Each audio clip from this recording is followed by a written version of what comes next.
Les panneaux ThermoSmart sont la première étape vers un sous-sol confortable et sec. Vous aurez besoin d'un crayon, X-Acto, maillet en caoutchouc, ruban à mesurer, ligne de craie, perceuse, équerre, colle à bois ou pistolet à calfeutrage avec de la colle Lepage Premium et une scie circulaire. La colle recommandée pour la garantie sur une application fixe est la Lepage PL Premium. Il y a deux choix pour l'installation, une application flottante ou fixe. Si vous installez un tapis ou un plancher flottant, l'une des deux méthodes est correcte. Pour l'installation d'un plancher flottant, il suffit d'utiliser de la colle à bois dans les joints et de connecter les panneaux ensemble. Si vous installez du plancher de bois franc ou de la céramique, vous devez utiliser la colle Lepage PL Premium sur le sol pour l'installation. Commencez par le mur le plus long de la pièce et placez un panneau à chaque extrémité du mur, horizontalement comme indiqué. La partie femelle doit être orientée vers le mur et il doit y avoir un écart de 1/4 de pouce entre les murs et les panneaux. Mesurez la longueur du panneau avec un espace de 1/4 de pouce du mur et marquez une ligne pour aider à guider votre ligne de craie. Ensuite, dessinez une ligne de craie devant les panneaux que vous venez de placer. Retirez les panneaux et appliquez une ligne de colle perpendiculaire du panneau à environ 2 pouces du mur et appliquez une deuxième ligne de colle à environ 24 pouces du mur. La ligne de colle doit dépasser la largeur du panneau.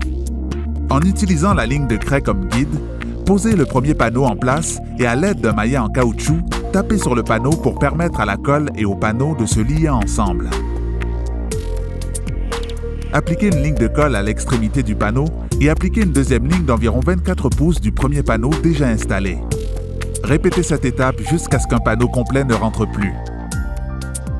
Une fois que vous vous approchez de l'extrémité du mur, vous aurez besoin de couper le dernier panneau laissant un écart de 1/4 de pouce entre la fin de la partie coupée face au mur et celui-ci. Il est important lors de la coupe du panneau, d'abord de le retourner du côté du polystyrène. Maintenant, mesurez là où la coupe doit être, en ajoutant 1/4 de pouce pour conserver l'écart avec le mur, et coupez le panneau à cet endroit. Une fois retourné, le côté droit vers le haut, vous remarquerez que la partie non coupée sera maintenant alignée avec le dernier panneau et ils vont pouvoir se connecter ensemble.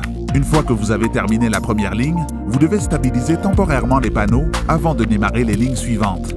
Pour ce faire, nous vous recommandons de placer une planche de 1/2 pouce par 3 pouces à travers la rangée qui est la plus proche du mur et de fixer la planche avec 2 vis pour empêcher les panneaux de se déplacer. Assurez-vous de ne pas percer le polystyrène. Utilisez le panneau de coupe restant pour commencer votre deuxième rangée avec l'extrémité coupée face au mur.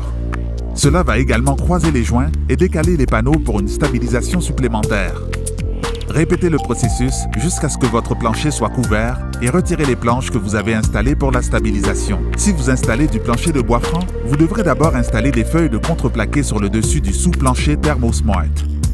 Si vous installez des carreaux de céramique, vous devrez d'abord poser une sous-couche sur les panneaux ThermoSmart.